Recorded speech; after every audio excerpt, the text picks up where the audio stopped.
मैं बच्चों से मुखातिब होकर ये कहना चाहूंगा कि बच्चों, आपसे मैं ये कहना चाहूंगा, जो बच्चे पढ़ रहे हैं, आप कहाँ पढ़ रहे हैं, किसके पास पढ़ रहे हैं, ये बड़ी बात नहीं है। आप कब से यहाँ पर मौजूद हैं ये माने नहीं रखता है। आप कोई जरूरी नहीं कि पूरा प्रोग्राम देखें, कोई जरूरी नहीं कि आप 4 घंटा 6 घंटा रहे। अगर आप 1 घंटा भी रुकते हैं तो सामने वाला क्या कर रहा है, सामने वाला क्या बन रहा है, इसे आप गौर से सुनिए और ऐसा सुनिए कि आपके जहन में बस जाना चाहिए और उसे आप याद कर लीजिए। किसी के इशारों को समझ लीजिए, तो किसी के लहजे को कॉपी कर लीजिए, तो किसी के बातों को सुन लीजिए, क्योंकि जब तक आप सुनेंगे नहीं तो आप अच्छा बोल नहीं सकते हैं। क्या हम इस बात से इनकार कर सकते हैं कि हर अच्छा टीचर भी एक दिन एक शिक्षक, हर अच्छा शिक्षक भी एक दिन छात्र रहा होगा? अगर आज बेहतर से आप पढ़ेंगे तभी आप अपने माँ बाप का नाम रोशन कर पाएंगे। आपके जो समाज है, समाज को बहुत आगे तक ले जाना है, इन्हें आप तब आगे तक ले जा सकते हैं जब आप मेहनत से पढ़ रहे हैं। शोरगुल की आवाजें काफी आ रही है, स्टेज से बार बार ये सदाएं दी जा रही है कि हम माहौल को संजीदगी में रखें। ये अपील मैं भी करना चाहूंगा। अब्दुल ईमान साहब जो कि हमारे यहाँ के एक लीडर हैं और उन्होंने अपनी बातों कर रखा, उनकी कही गई बातों में 2-3 बातें ऐसी थी जिसे नोट किया जाना चाहिए था। उन्होंने एक शब्द कहा कि हमारे आज हम उस समाज में जी रहे हैं जहां अगर किसी के भोज का दावत आ जाए, हम साल में 30,000 का भोज खा सकते हैं।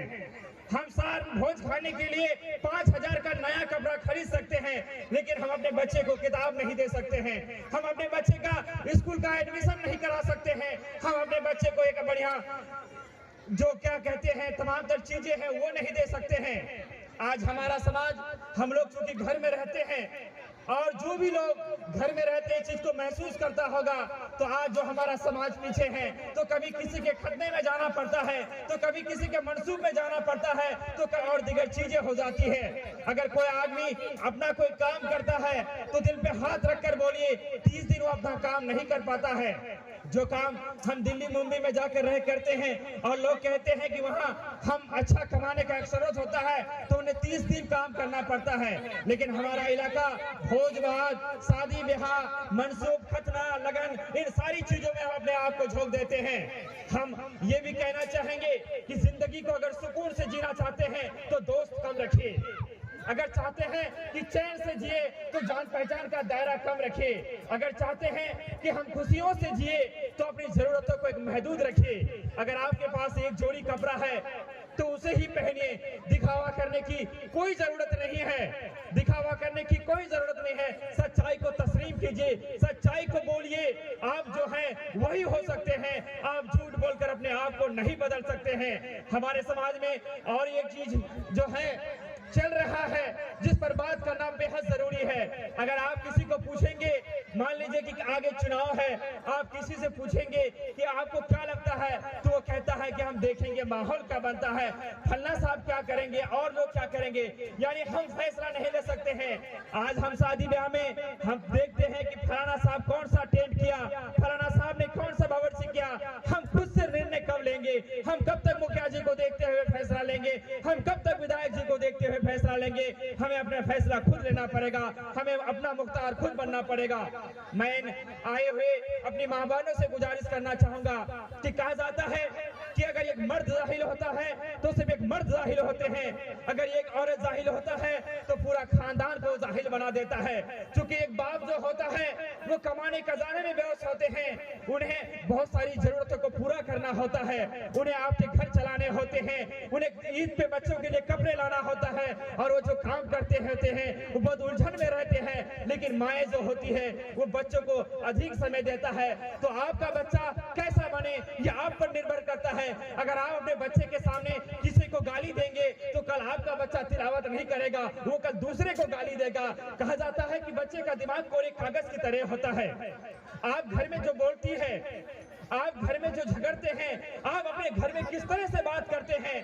अगर आप चाहते हैं कि मेरा बेटा बड़ा होकर मुझसे अदब से बात करे तो कसम खुदा की मैं आपको कहता हूं कि आप पहले अपने बेटा से अदब से बात कीजिए, आप अपने शोहर से अदब से बात कीजिए, आप अपने परिवार से अदब से बात कीजिए, आप अपनी माँ से अदब से बात कीजिए। अगर आज आप अपनी माँ से ऊंची आवाज में बात कर रहे हैं तो आपके बगल में बैठा वो छोटा छोटा सा बच्चा उसी चीज को देख रहा है, कल जब वो बड़ा होगा उसके दिमाग में मेंटेलिटी ये बसा हुआ रहेगा कि मेरी माँ तो खुद अपनी माँ से ऊंची आवाज में बात करती थी, तो फिर आपका बेटा आपसे ऊंची आवाज में क्यों बात नहीं करेगा।